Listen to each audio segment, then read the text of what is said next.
joins us once a week on Fridays to tell you about what's going on. You can stream it, you can watch it in all the different ways and platforms. He comes in with a magical harp. Oh, yes.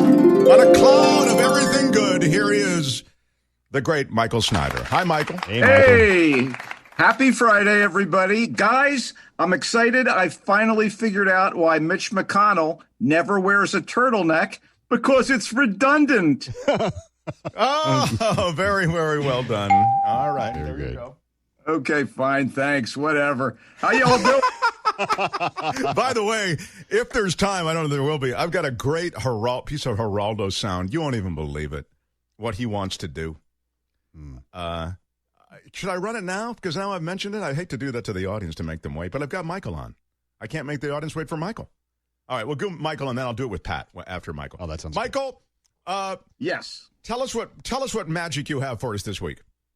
Well, guys, I have a few movies, one of which is worthwhile, but it's what they call difficult viewing, The Nest. It's a look at the consequences of go-go 1980s excess in miniature as we see the impact of heedless ambition on an Anglo-American family when the father's desperation for the trappings of success cause him to overextend himself to the detriment of his wife, his son, and his stepdaughter. Jude Law is the best known of the actors in the cast, and as such, he's playing the pivotal role of Rory, a British financial manager living in the U.S. and married to an American woman whose passion is training show horses and teaching riding. So Rory, who fancies himself a bold and talented entrepreneur, tells his wife, played by Carrie Coon, that his business has gone moribund in the States and that he can make a killing if he returns to the UK, work for his old boss in London,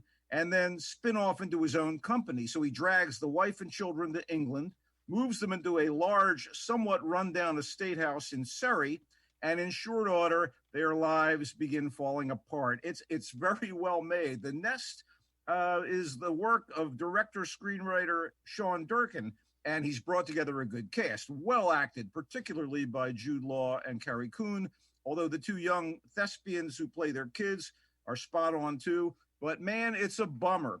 Then again, it's also incredibly compelling to watch these people spiral into tragedy. And, you know, sometimes you need a dark drama to make you feel a little better about your own crummy life. So, hey, The Nest, available on Amazon Prime, Google Play, YouTube, and Sling. So when you say it's a tough watch, it's because it gets to be a bummer. You're saying what happens to these people.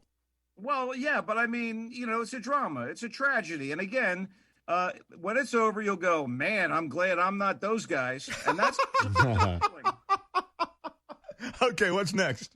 The Last Vermeer is a different depiction of human failings causing havoc, and it plays out on a grander stage, that of World War II and the years before and the aftermath. It's an historical drama about a Dutch art dealer who is being investigated after the war because it's believed that he might have collaborated with the Nazis.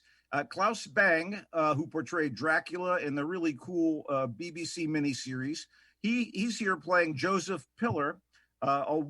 He's a Dutch Jew who was part of the resistance. So the Allies win, and Pillar becomes a post-war investigator whose job is to find and return art stolen by the Nazis. And during his searches, he comes into contact with this suave and smug Han van Meegeren, played by none other than Guy Pearce. Although this sophisticated Van Meegeren appears a little kind of worn from the conflict, he seems to have lived fairly well during the war by selling valuable art to a variety of highly positioned Nazi officials. So the question facing Pillar and his assistant is a really heavy one. Was Van Meegeren an actual collaborator or an innocent guy just trying to survive in a deadly situation? Oh, this is great. I love this so far. Wait, it's called The Last Vermeer? I love this. Oh, keep going. I didn't mean to interrupt, but I love this layout. It's great. Well, it gets a little frustratingly deliberate in its pacing. No. But the story, no, come on. You've got to be patient sometimes.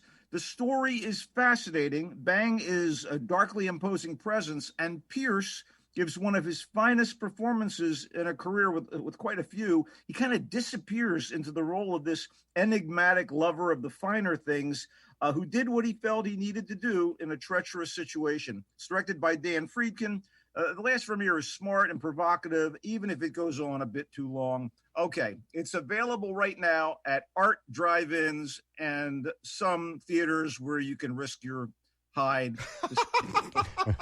So I recommend, if you can find a drive-in where it's playing, and this is your cup of tea, check it out. If not, it will be streaming sooner or later. Oh, yeah. All right. I'm a big fan of Jackie Chan. I love his classic Hong Kong-produced martial arts action comedies from his younger days, like Drunken Master 2, Police Story, and especially Project A2, which is actually one of my favorite movies of all time. And it shows his acrobatic skill as a master of Kung Fu and his mastery of physical comedy in the mold of Buster Keaton. I love Jackie Chan. I even liked a couple of his American movies, like the first Rush Hour, but he's now sort of an elder statesman of world cinema.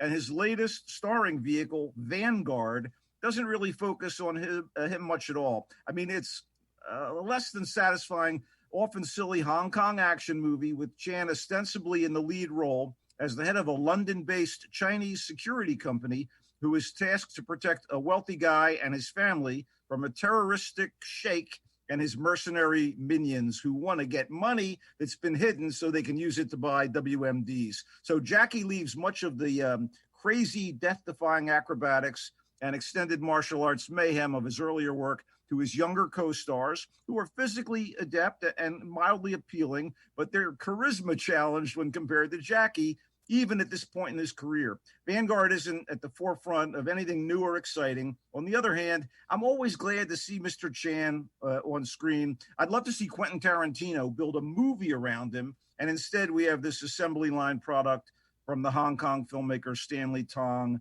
Oh, well, drive-ins and select theaters, sure to be streaming soon. That's a great idea, though, the Tarantino thought. Good for you on that. He should absolutely, and it's right up Tarantino's alley to do something with Jackie Chan. Great thought. We're running out of time, Michael. Give me one more, please. Okay, Come Away is a bizarre mishmash of fairy story and 19th century British period drama that imagines a pastiche of Peter Pan and Alice in Wonderland, with Peter and Alice as brother and sister, and the children of an interracial, interclass marriage between David Oyelowo and Angelina Jolie, their characters. But you also get Michael Caine, Gugu Mbatha-Raw, and Anna Chancellor in the mix. They're terrific performers, and this is well-meaning, and it seems like a passion project by its writer-director, who is Brenda Chapman, who did Brave for Pixar, in animation, but this doesn't congeal into anything memorable. You can see it via Vudu, Amazon Prime, Google Play, and YouTube. And I guess that's it for movies this weekend. I love talking to you, though. The Coastal Commuter is his column in the Marina Times. He's movie critic Michael Snyder. He goes back and forth between L.A. and San Francisco. He's working on projects in L.A. with major studios and all that kind of thing. I just love that you spend time with us. Just to review, The Nest is really good, but you say, it's a drama and, kind of a tragedy, and bad things happen to some of the people. The Last Vermeer, I love the premise, looking for some of that Nazi-looted art. Goes on a little long in places, but maybe worth the ride. Vanguard, the Jackie Chan film that you feel is a little assembly line, but if you like Jackie Chan, might be worth a run. And Come Away, was that the last one? Yeah. Come Away, you didn't really. It's kind of meh, but got some big stars in it. Seriously, you can look at all the pretty people. Hey, we love celebrity in America. Yeah, we do. At Culture Blaster is where you can find him on YouTube and Twitter. At Culture Blaster, he's our Michael Snyder. Bye, Michael. See you next Friday. Bye, guys. See ya. He will join us next Friday. That's a live show. A lot of shows going, as I say, best of or fill in. We will be live next Friday, the day after Thanksgiving. Mark Thompson, KGO, 810.